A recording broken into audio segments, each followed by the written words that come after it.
Have you ever been so stuck on a big decision that you just do nothing at all? You know the feeling, right? You weigh all the pros, you analyze all the cons, and you end up in this state of total paralysis. Well, in today's explainer, we are diving into a really powerful idea to break that cycle: micro-experiments. It's all about learning what works by taking small, smart actions before you go all in.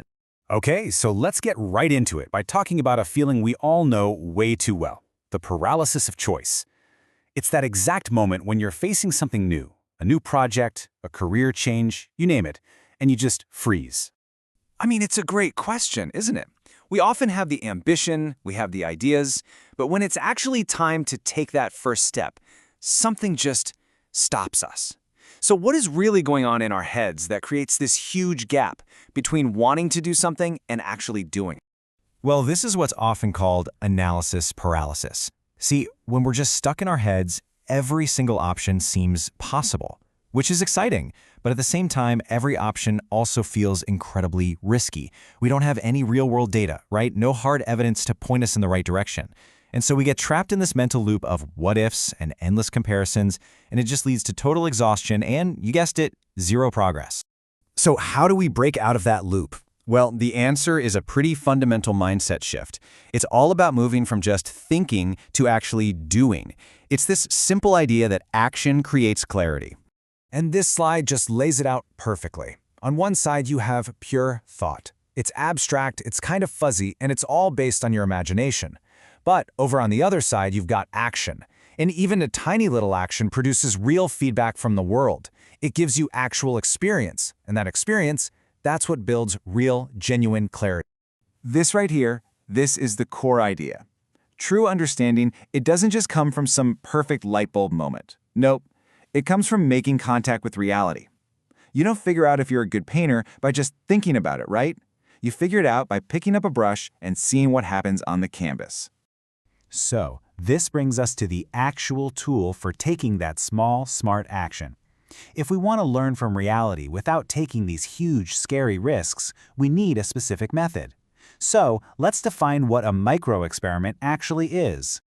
The key here is that a micro-experiment is not about launching a whole new business or changing your entire life overnight. No way. It's a targeted test.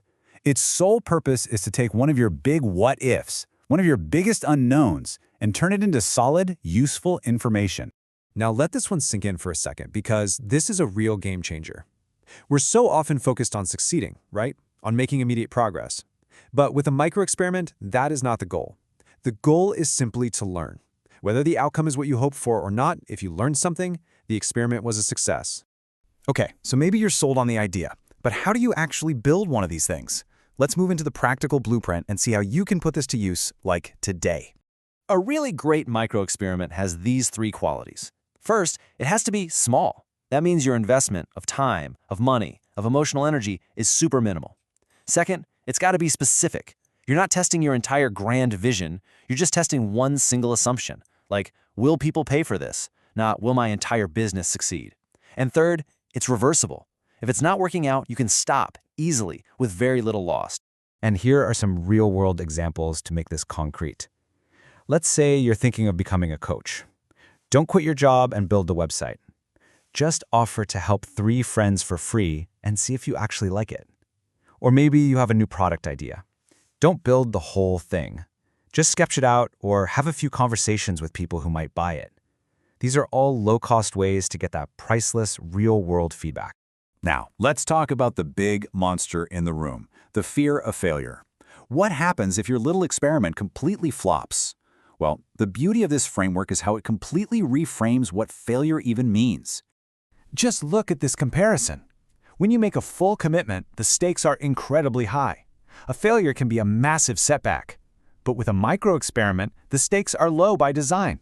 The pressure is totally off. You're not trying to succeed, you're just trying to learn. So what looks like a mistake is actually just a small, useful piece of data. And this is the crucial point. An experiment that fails is actually incredibly valuable. It has just told you with certainty that one of your assumptions was wrong. That's not a setback, it's a shortcut. It stops you from wasting months or even years chasing a bad idea and helps you pivot smarter and way faster.